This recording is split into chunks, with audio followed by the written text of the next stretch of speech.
Hey YouTube, here's this 2010 Ford Explorer Eddie Bauer with 32,000 miles.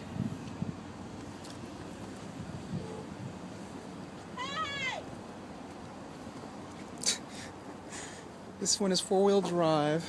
This one has its third row in Microsoft Sync.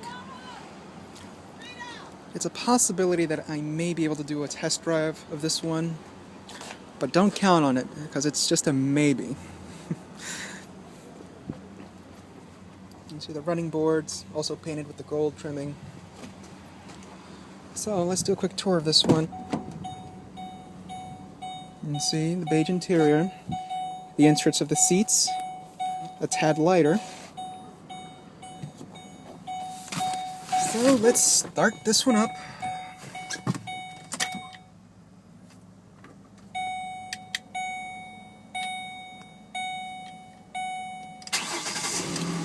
Again, this is the V6 model. And I've done Explorers before, but since I have a new camera, I do intend on redoing many cars.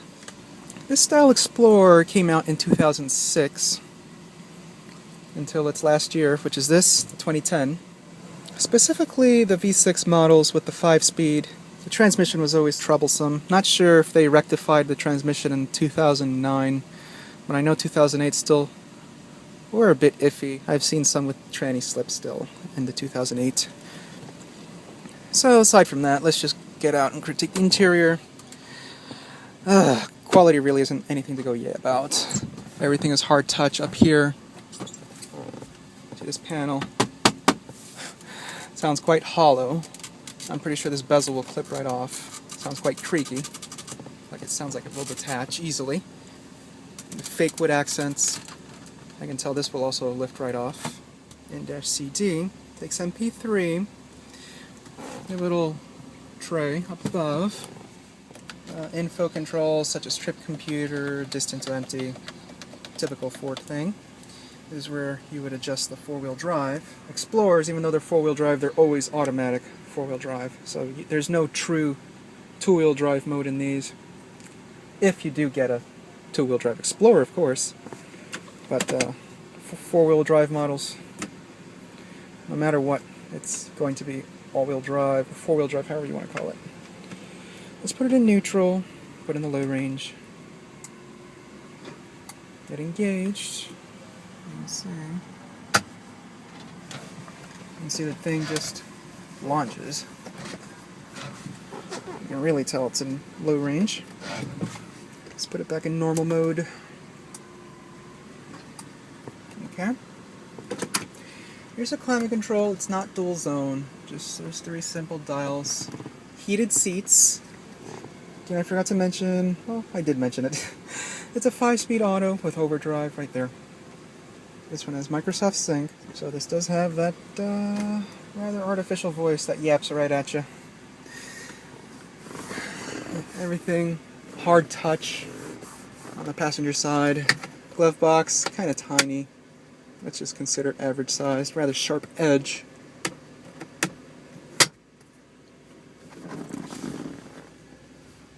Yeah, you can see rather some rough shavings here. The edge is also here, not quite nice either. Here's its books, still in its casing, all wrapped. You have USB connectivity, power, and aux. Let's just put the manual back in here. Little tissue box holder. It is a fairly large center console. It's not that sure-footed. Look how jiggly it is. The lid itself is quite solid, quite padded, so it's not too bad. I really don't like the finish over here. You can see it's quite uneven. On this side, it's perfect, but this side just isn't up to par, you can see. Steering wheel, it is leather wrapped. You have your cruise control, and again, this is where you control hands-free and sync. Your headlamps, you pull the dial, and you also get access to the fogs. Automatic lights. Towards this side, panel dim. above, here's your sun visor. Here's its mirror and vanity light. Oh yeah, it's not too bad. It's very plush. It feels quite solid. It also slides out too to block sun once you want to tilt it over.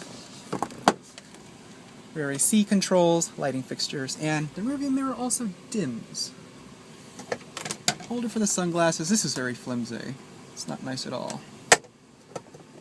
Another garage door opener. This is where you would hold it. And you would just push it up that way just to push the buttons. Again, passenger side, sun visor, mirror, and vanity light. So it's not too bad. The headliner is very nice, very plush. I did very well with that. Door panel, all hard touch up above. Only this side over here, plush with this vinyl. And the armrest also is quite padded. Only this section here is soft, but it goes right back down to the hard, cheap stuff. All over again. You can see very flimsy here, hard touch materials. Because this is the door handle up here. There's your master window switch. Only the front driver side window goes down automatically. Power door locks, window lock, power mirrors. So let's take a look under the engine, which I saw earlier. It was quite nasty.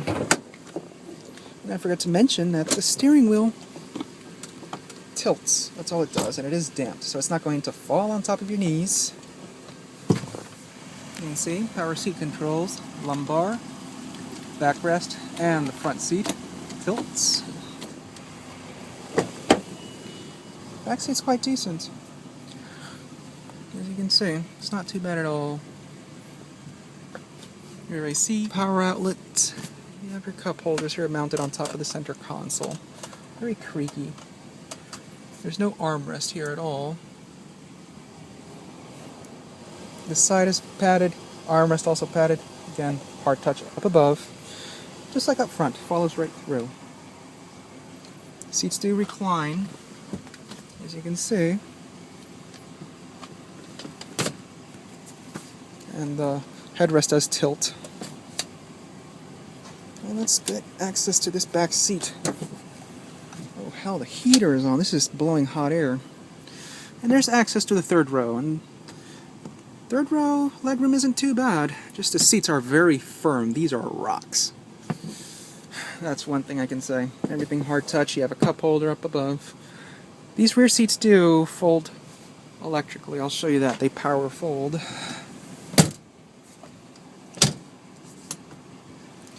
You have your rear AC up above. Lighting fixtures.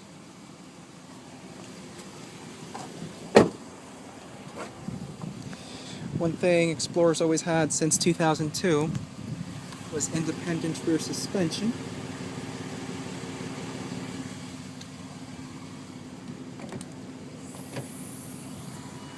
Since the seat belts are connected, let me dislatch them. So yeah, seats do fold electrically.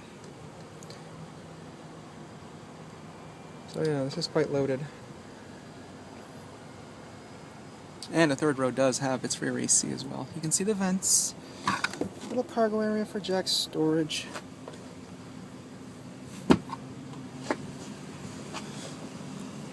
There's a button.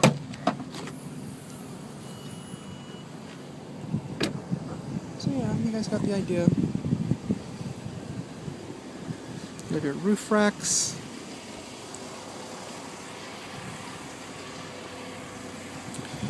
And this Explorer, up until 2010, has powered 4-liter single overhead cam V6. Same engine and transmission combo as you would find in the Mustang. And it's not a bad engine, but it is underpowered. Remained the same, unchanged since '02.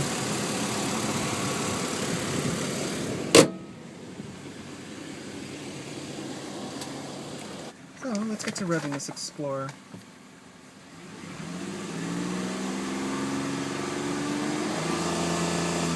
Has a rev limiter.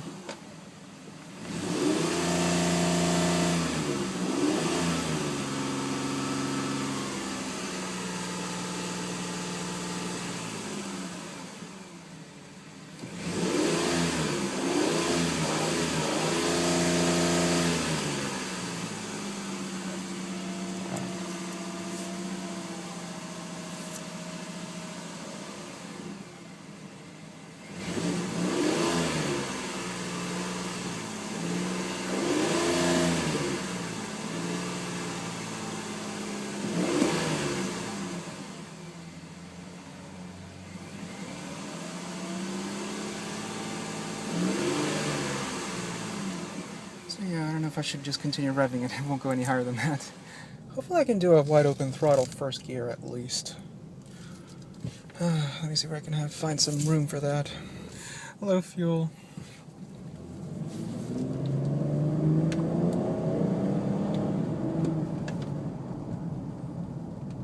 On second gear, so let's do a quick kick down if I can.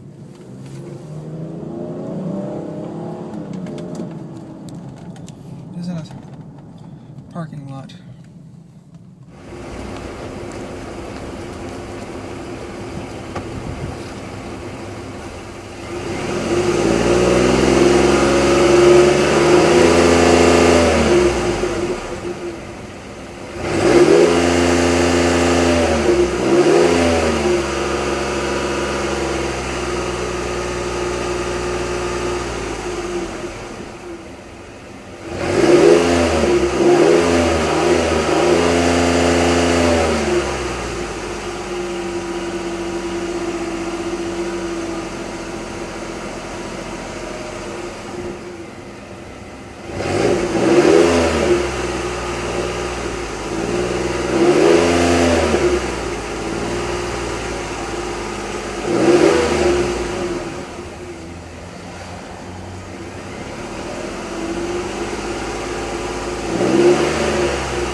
So that's the 2010 Ford Explorer Eddie Bauer V6.